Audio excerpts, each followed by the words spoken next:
Hello friend, मैं विनीत आप सभी दोस्तों का स्वागत करता हूं। मध्यकालीन भारत का 10वां अध्याय सैयद वंश एवं लोदी वंश। तो चलिए शुरू करते हैं। यदि आप हमारे यूट्यूब चैनल पे पहली बार आए हैं तो इसे जल्द से जल्द सब्सक्राइब कर लें, क्योंकि इस तरह का बेनिफिशियल वीडियो हमेशा आते रहेगा जिससे आप लोग को काफ़ी बेनिफिट पहुंचेगी। तो चलिए शुरू करते हैं। फर्स्ट है, खतौली का युद्ध किसके मध्य लड़ा गया था? तो 1518 ईस्वी में महाराणा सांगा और इब्राहिम लोदी के बीच खतौली का या तोखली का युद्ध हुआ था, जिसमें इब्राहिम लोदी पराजित हो गया था। तो ऐसे में खुद पोल खुल गया था कि इब्राहिम लोदी एक कमज़ोर शासक है, और फिर बाबर आता है और पानीपत के युद्ध में इब्राहिम लोदी को अंतिम रूप से पराजित कर लेता है और मुगल वंश की नींव रखता है। तो ये आप ध्यान रखिएगा, इसका राइट आंसर हो जाएगा महाराणा सांगा और इब्राहिम लोदी। नेक्स्ट है, खिज्र खां ने कौन सी उपाधि धारण की थी? तो खिज्र खां रैयत आला, याद रखिएगा, रैयत आला की उपाधि से अपने आप को संतुष्ट रखा था। खिज्र खां ने सुल्तान की उपाधि धारण नहीं किया था।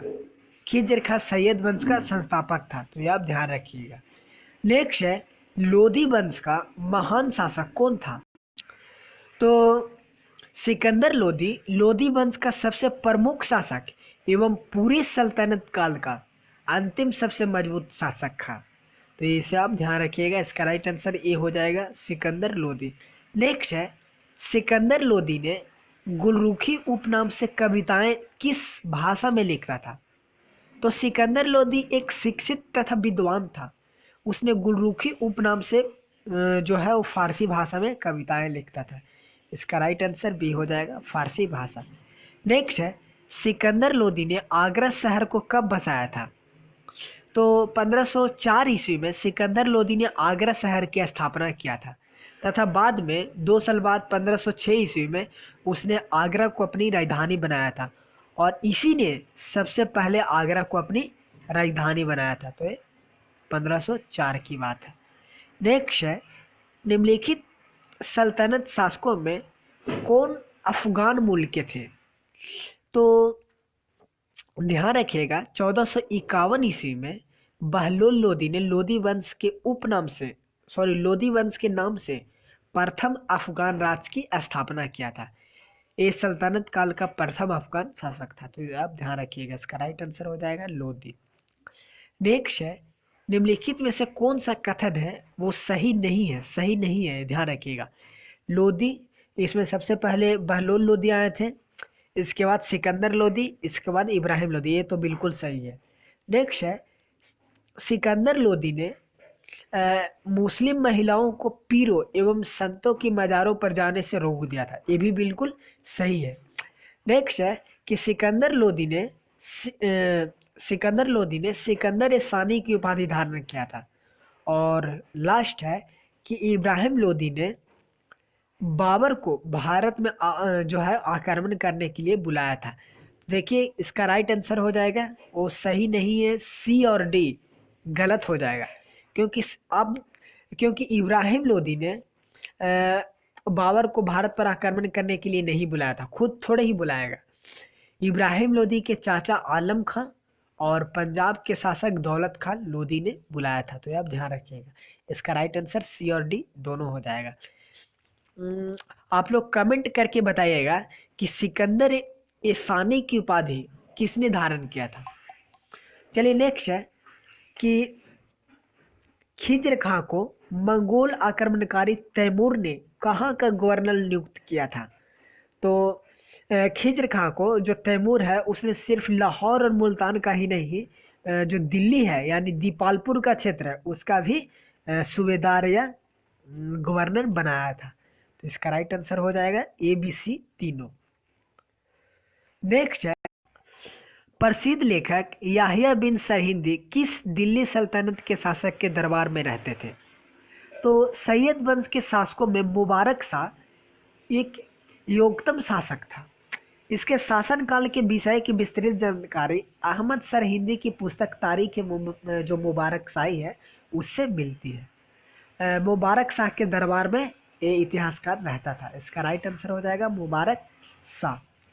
नेक्स्ट है, सैयद वंश का अंतिम शासक कौन था? तो सैयद वंश का अंतिम शासक कौन था? इसका राइट आंसर हो जाएगा अलाउद्दीन आलम शाह। नेक्स्ट क्वेश्चन की ओर चलते हैं। तो बोल रहा है कि भूमि मापने के लिए प्रारंभिक पैमाना गज सिकंदरी का प्रचलन किसने किया था? तो सिकंदर लोदी कृषि और व्यापार की उन्नति के लिए जो है वो भी प्रयास किया था और भूमि माप के लिए गज सिकंदरी चलाया था। इसका राइट आंसर हो जाएगा सिकंदर लोदी। नेक्स्ट है, दिल्ली सल्तनत का अंतिम सुल्तान या अंतिम शासक कौन था? तो कौन था? इब्राहिम लोदी। और इब्राहिम लोदी को पराजित किया था वो बाबर ने पानीपत का प्रथम युद्ध में 1526 ईस्वी में। नेक्स्ट है, खातौली का युद्ध कब हुआ था? तो खातौली या तोखली का युद्ध 1518 ईस्वी में राणा सांगा और इब्राहिम लोदी के बीच हुआ था। इसमें इब्राहिम लोदी पराजित हो जाता है और राणा सांगा जीत जाता है। इसका राइट आंसर हो जाएगा 1518 ईस्वी में। नेक्स्ट है, बाबर को भारत पर आक्रमण करने के लिए किसने निमंत्रण दिया था? तो एक तो इब्राहिम लोदी के चाचा के बारे में मैंने बताया था, आलम खान, और दूसरा पंजाब की जो गवर्नर था या शासक था दौलत खां लोदी, उसने निमंत्रण दिया था। तो इसका राइट आंसर हो जाएगा ई, एक से अधिक।